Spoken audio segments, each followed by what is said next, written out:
Anthony Cat Barber, born July 25th, 1994. Today's feature is one I struggled with finding answers for him even being discussed on this platform. But after more research, it seems that he may have been caught up in as much unfavored circumstances as you could be during the NBA draft process. Barber, to me, is still one of the best point guards to go undrafted in recent times, that did everything asked of him to earn a chance to hear his name called, and it just didn't happen. Why? Well, life is all about those same circumstances mentioned earlier, and sometimes the results are simply out of your hands. You work yourself all the way to where he did, only to have that disappointment. It would be hard for anyone to endure. He did, and is still lucky enough to be playing the game he loves, doing the skill he's groomed since a child on into his prime. Many people don't get to say that, so salute to him for staying the course. But here's why I think ultimately his growth was stunted. It's your boy JC, Stunted Growth. Ash, get him!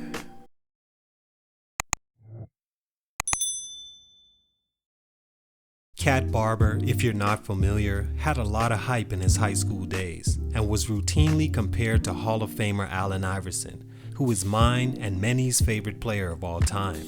The comparisons came a lot because both are from the same area in Hampton, Virginia.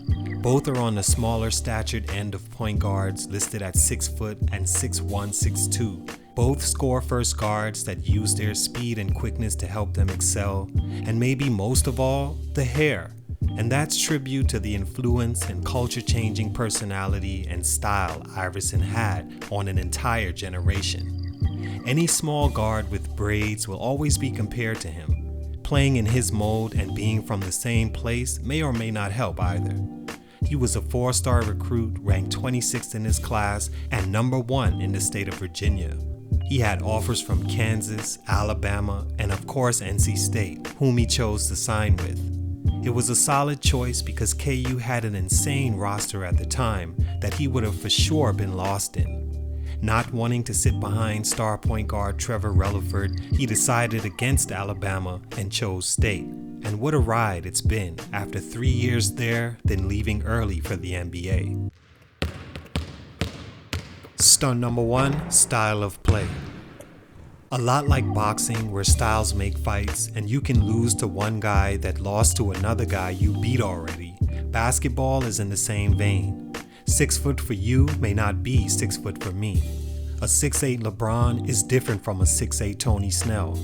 A 6 foot Allen Iverson is very different from a 6 foot Cat Barber. For one, Iverson was extremely athletic for his size and that he could play above the rim if need be. He was arguably the fastest guard of his generation and underratedly was the original of that style, which will always have the rite of passage to being great. If it's imitated, it better be a better version, a la LeBron James, Magic Johnson. Not saying Barber consciously tried to play like Allen, but it's what he was viewed parallel to. Cat's style of play, in my opinion, made his battle an uphill one because he wasn't athletic enough vertically or horizontally for scouts to see his scoring ability translate to the next level like Allen's. Having a score-first game style without translational skills like extreme athleticism, strength, elite shooting ability, or unmatched leadership capabilities is a hard sell to a franchise that has 8 to 12 guys that if you said, hey, go get 30, can do just that. At that size and with that style, what else do you do? Cat entered NC State and struggles shooting the ball from deep at just 26% as a freshman and scoring just 8 points a game. He sat behind one of NC State's best scorers ever in TJ Warren and waited his turn to take over. As a sophomore, he showed signs, shooting an impressive 38% from 3 and averaging 12 points a game, again behind another tough scorer in Alabama transfer Trevor Lacey. In those 2 years, he was seen as a diminutive scoring guard that didn't really score on an elite level and also didn't do the necessary things needed for his style, like distribute at just 3 assists a game. Even though he shot well, he needed to show what his style point guard could do outside of scoring and also with him leading the team. As a junior, he improved, but only greatly in the area that was never much of a question. His scoring went from 12 points a game to 23 points a game, but his assists only improved not even a whole point more. His shooting from deep also dipped a bit, but that's the result of increasing minutes and role on the team, which he played a league-leading 39 minutes a game, and in his first league role.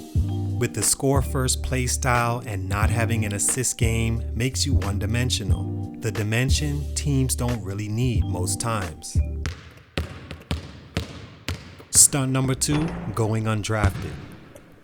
There's 2 times going undrafted in the NBA draft works for a player. If you were a guy that was on a stacked team, small school, or wrong system fitting team, or simply overlooked where you didn't get the shot to show your full potential, but have that potential stashed away in your bag, then going undrafted only means now you have the opportunity to show everyone they were wrong, make a team, and build a solid career. Another time is when your game simply is better suited for the NBA and not college. With the college game being as different as it is to the professional setting, many players fall through the cracks on both sides. The ones that are built for a system and become role players or bust in the league, and ones that always had an NBA-style game but needed that open floor to show their worth. Either way, not being selected is a tough road to go down, and the longer you're on that road, the worse it can get for you. Some say, well, he should have learned from the guys before him, referring to the other 4 guys in 4 years to leave state early and not be drafted up to that point. Also, his team was terrible under his sole leadership, which is viewed harshly by scouts. Of the 11 college point guards selected in the draft, 9 of them led their teams to the tournament, 8 taken in the second round of all sizes, so that didn't matter. Him having a 16 and 17 season, 5 of 13 in the conference, and not making the tournament answered the question many had of him.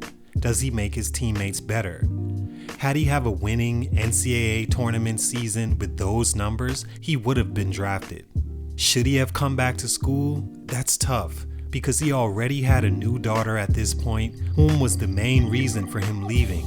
And also, the Wolfpack was about to reload at point guard with its highest rated recruit ever in Dennis Smith Jr. Coming back would have meant no question taking a back seat to the aura Smith Jr. brought, and may have possibly been an even worse season and waste of time. He had to leave. Thing is, it was just not a good time for him. Also, during the draft process, he suffered an ankle injury that hurt his stock as well. Going undrafted with how fast the game is moving is tough to come back from, especially for a small point guard that isn't the best passer, most athletic, and as natural a leader. Stunt number 3, had the chances. The reason I said earlier that I struggle to see why a guy like Cat went undrafted and down the road he's on is because a third reason eluded me, possibly because of my like for him as a player. But being objective and looking at the total picture, you have to conclude that while he wasn't the most natural point guard in college, left school on a losing season, was undersized and unathletic, he was still given tons of opportunity to show a mistake was made on draft night. Following the draft, he signed with the New Orleans Pelicans for Summer League, and over the course averaged just 6 points a game, missing the final game due to a concussion. The Pelicans waived him just 2 months after signing him. He's been stashed in the G League with stints overseas ever since. I do think in the 2018-19 season in the G League, he deserved a shot, averaging 22 points a game and 8 assists, but for whatever reason, that didn't happen. In my opinion, it's tough to take a chance on a 24-25-year-old guy on the smaller end and isn't built or athletic enough to compete with today's point guards. It's looked at as more of a liability on the defensive end, where Cat Barber, going back to NC State, has been significantly below average at 0.7 steals a game in 3 years. That's insane.